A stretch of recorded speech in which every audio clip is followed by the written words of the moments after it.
For the author of Psalm 124, doxology did not mean a string of repetitive cliches.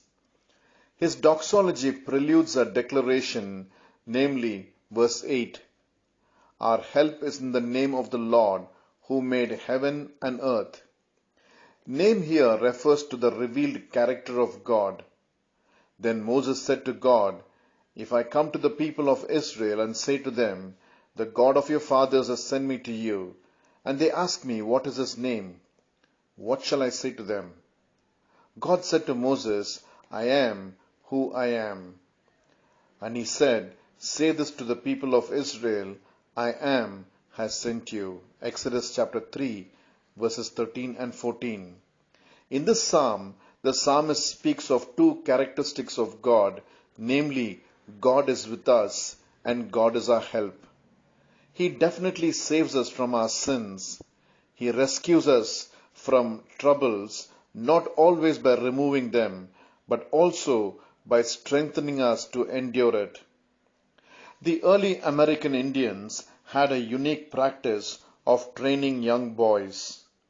On the night of a boy's 13th birthday, after learning hunting, scouting, and fishing skills, he was put to one final test. He was placed in a dense forest to spend the entire night alone.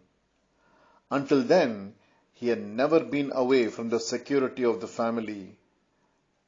But on this night, he was blindfolded and taken several miles away. When he took off the blindfold, he was in the middle of a thick wood and he was terrified. Every time a twig snapped, he visualized a wild animal ready to pounce.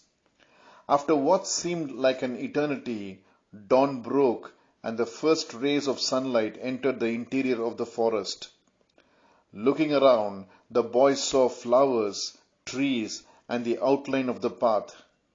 Then, to his utter astonishment, he beheld the figure of a man standing just a few feet away, armed with a bow and arrow. It was his father. He had been there all night long. I want to encourage each of us to put our trust in God, our everlasting Father. Have a blessed day.